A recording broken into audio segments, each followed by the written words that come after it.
Assalamualaikum warahmatullahi wabarakatuh. Salam sejahtera dan salam damai bagi kita semua. Kali ini Media Pahlawan akan membahas salah satu pahlawan nasional kita yang bernama Muhammad Husni Tamrin. Semoga dengan menonton dan mendengarkan video ini dapat menambah wawasan dan pengetahuan kita semua, terutama bagi para adik-adik yang masih duduk di bangku sekolah. Selamat menyimak. Dan jangan lupa klik tombol subscribe, like, share dan komen. Terima kasih. Muhammad Husni Tamrin.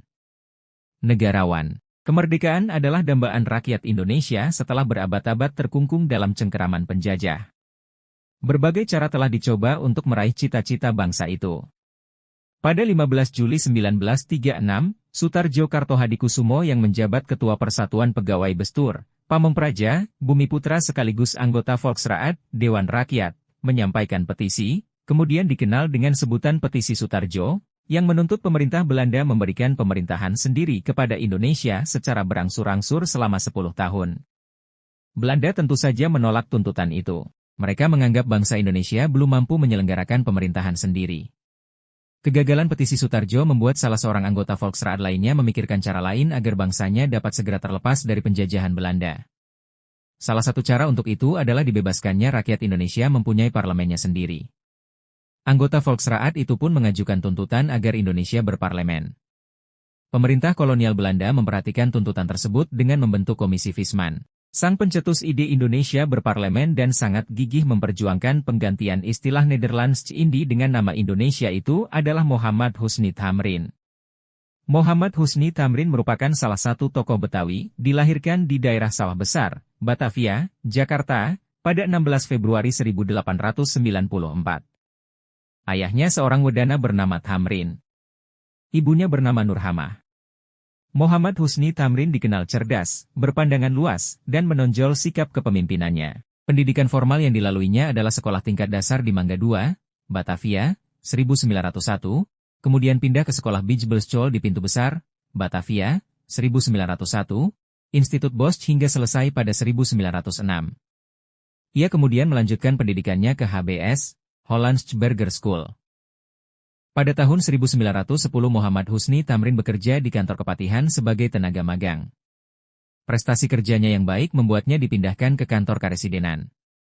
Ia kemudian pindah ke perusahaan pelayaran KPM, Koninklijke Paketvaart, sejak 1914. Dalam usia yang relatif masih muda, 25 tahun, Muhammad Husni Tamrin diangkat menjadi anggota Gementraat, Dewan Kota, Batavia mewakili kaum Betawi. Ia kemudian mendirikan perkumpulan kaum Betawi bersama kawan-kawannya pada 1 Januari 1923. Tujuan perkumpulan itu adalah memajukan pendidikan, perdagangan, dan pertukangan di kalangan penduduk Betawi khususnya, dan Indonesia pada umumnya. Ia mengusahakan usaha-usaha di dalam perkumpulannya dengan jalan yang sah. Pada tanggal 16 Mei 1927 Muhammad Husni Tamrin ditunjuk menjadi anggota Dewan Rakyat, Volksraad, mewakili kelompok Inlanders. Ia juga menjadi pelopor untuk menghimpun partai-partai dalam suatu wadah dengan nama Perhimpunan Permufakatan Politik Kebangsaan Indonesia, PPKI, pada 17 Desember 1928. Ia menjabat bendahara dalam PPKI. Prestasi kerjanya yang baik ditunjang dengan kecakapannya dalam memimpin dan berorganisasi membuatnya diangkat menjadi wakil wali kota Batavia pada 1930. Ia kemudian mewakili kaum Betawi diangkat kembali sebagai anggota Dewan Rakyat, Volksraad. Pada 30 Januari 1930 ia membentuk fraksi nasional di dalam Volksraad yang kemudian diketuainya dengan 9 anggota, yaitu Kusumo Utoyo, Dwi Josewoyo, Datuk Kajo, Mohtar Mangkupraja, Engku Nyak Arif, So Angkupon, Pangeran Ali, Sutadi, dan Suroso. Tujuan fraksi nasional diantaranya untuk memperjuangkan kemerdekaan Indonesia sesegera mungkin dan menghapuskan perbedaan-perbedaan dalam politik, ekonomi, dan pendidikan. Muhammad Husni Tamrin tidak hanya berkiprah dalam dunia politik, melainkan juga di bidang sosial. Bersama Mr. Sartono dan Mr. Kusumo Utoyo yang pernah menjabat Ketua Organisasi Budi Utomo, ia mendirikan Fons Nasional yang bertujuan untuk penggalangan dana guna membantu para pejuang dan keluarganya.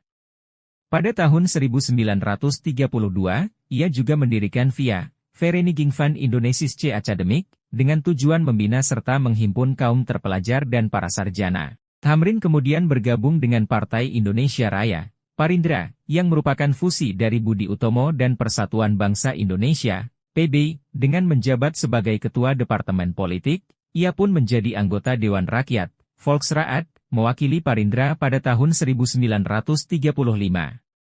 Ia ditunjuk menjadi Wakil Ketua Volksraad, jabatan tertinggi yang diduduki oleh bangsa Indonesia di masa kolonial Belanda. Muhammad Husni Tamrin sangat menyadari betapa amat kurangnya perhatian pemerintah kolonial Belanda pada rakyat Indonesia. Kondisi rakyat Indonesia secara umum berada dalam penderitaan dan kesengsaraan yang berkepanjangan. Sebagai anggota Volksraad, ia memperjuangkan untuk memperbaiki kondisi bangsanya yang memprihatinkan tersebut melalui suaranya yang dikenal vokal. Pada 16 November 1938, pemerintah kolonial Belanda menolak mentah-mentah petisi Sutarjo dengan alasan Belanda menganggap bangsa Indonesia masih belum mampu dan belum saatnya menyelenggarakan pemerintahannya sendiri. Kenyataan itu membuat Tamrin memikirkan cara untuk melakukan aksi politik lebih lanjut. Ia berencana menggabungkan beberapa kekuatan-kekuatan politik yang ada di Indonesia dalam satu wadah persatuan. Gagasan Husni Tamrin mendapat sambutan berbagai pihak hingga akhirnya terbentuklah Gabungan Politik Indonesia, GAPI, pada tanggal 21 Mei 1939. GAPI merupakan gabungan dari berbagai partai politik yang berlandaskan kebangsaan. Partai-partai politik yang terhimpun dalam GAPI, diantaranya adalah Parindra, Gerindo, Partai Islam Indonesia, Persatuan Partai Katolik, PSI, Persatuan Minahasa, dan Persatuan, Paguyuban, Pasundan. Muhammad Husni Tamrin atas nama GAPI dan keanggotaannya di Volksraad menuntut pemerintah kolonial Belanda agar Indonesia berparlemen. Sekalipun pemerintah kolonial Belanda memperhatikan tuntutan tersebut, namun mereka juga semakin ketat mengawasi sepak terjangnya karena sosoknya dianggap membahayakan bagi keberlangsungan pemerintahan penjajah tersebut. Pemerintah kolonial Belanda semakin memperketat pengawasan padanya setelah GAPI bergabung dengan kekuatan besar Majelis Islam ala Indonesia, MIAI, pimpinan Kiai Haji Mas Mansur. Sebagai akibat penentangan terhadap pemerintah kolonial Belanda yang digawangi gabungan GAPI dan MIAI tersebut, maka pemerintah kolonial Belanda pada 6 Januari 1941 menjatuhkan hukuman tahanan rumah untuk Muhammad Husni Tamrin. Tak lama kemudian Muhammad Husni Tamrin jatuh sakit. Pemerintah kolonial Belanda melarang siapapun juga untuk datang menjenguk pejuang dari Betawi itu. Sekitar 5 hari sejak menjalani hukuman tahanan rumah, 11 Januari 1941, ia menghembuskan napas terakhirnya. Jenazahnya kemudian dimakamkan di pekuburan karet, Jakarta dengan diiringi sekitar 10.000 pelayat yang kemudian diiringi demonstrasi menuntut penentuan nasib sendiri dan kemerdekaan dari pemerintah kolonial Belanda. Atas segala pengabdian, jasa, dan jerih payah perjuangannya, pemerintah Republik Indonesia mengangkat Muhammad Husni Tamrin sebagai pahlawan pergerakan nasional pada tahun 1960.